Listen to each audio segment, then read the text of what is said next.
Hi YouTube, it's Alan Sugano. I'm the president of ADS Consulting Group, and today's topic is some really high-level guidelines for a case study where we had to do a ransomware recovery. So we had a client, and we recommended that they put some additional controls in place for maybe 2 or 3 years, and they unfortunately didn't take our recommendations. So they got hit with ransomware, and of course, I got called when I was on vacation. By the way, right? Hackers like to work over the weekend, and then Monday is usually when you find out about the hack, unfortunately.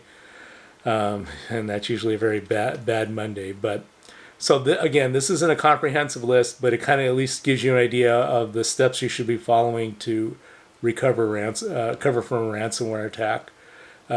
First thing is obviously you're going to be notified of it, so you need to let everybody know, hey, we got hit. Spread the word, even if it's through phone calls or even walking around the office, to let everybody know. The first thing you want to do is stop the bleeding. So disconnect all your external connections from the internet, anything external, and isolate your company. Check the backup status. Are the backups, have they been deleted? Are they on immutable storage? Do you need to go to tape? If you have tape, hopefully you do. If you don't have a backup, you're going to be in a very bad place. Your options probably are pay the ransom or go out of business. That's why we're so careful about backup, but make sure you have a viable backup. That is first thing to check.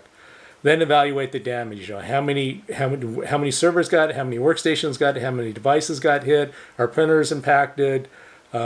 Also, when you're doing this, assume that everything is infected until proven otherwise. So just assume it's been compromised. Don't go, it's fine.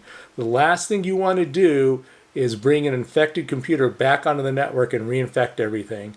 When we were going through this with a client, I told everybody in my team, I said, we have to be very careful when we bring on these devices that have been remediated, because if it gets infected again, I'm going to shoot you and I'm going to shoot myself. Okay, I'm kidding about that, but I'm not going to be happy about it. So it's very, very important to make sure the infection doesn't come back.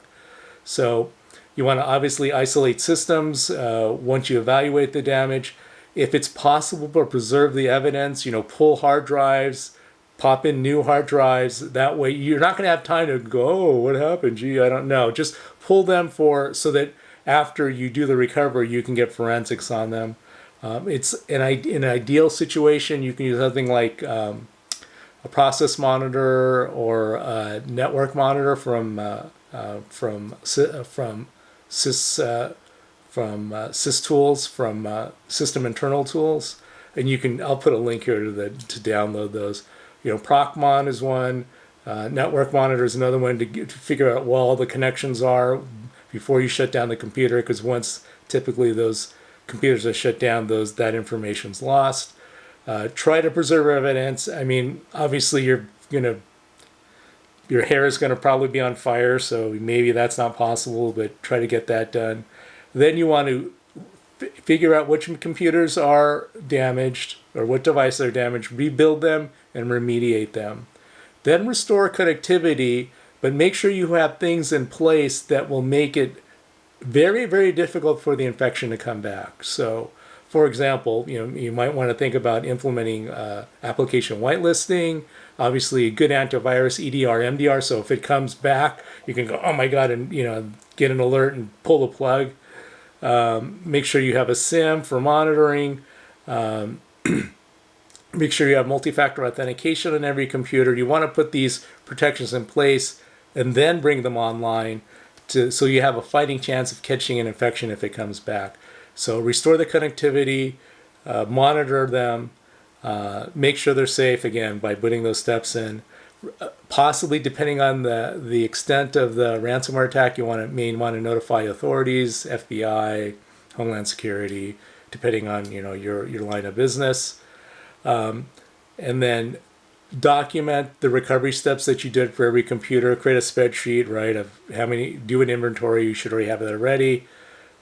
what computers were restored, who restored them, when they were restored, monitor them, so that way you can go back if something does get reinfected. You can go back, hey, what happened? Did you make sure you did all this stuff? Also, update your incident response plan. So after you've learned some additional lessons from the recovery, make sure you do this. Hey, make sure you do this. Hey, make sure you do this.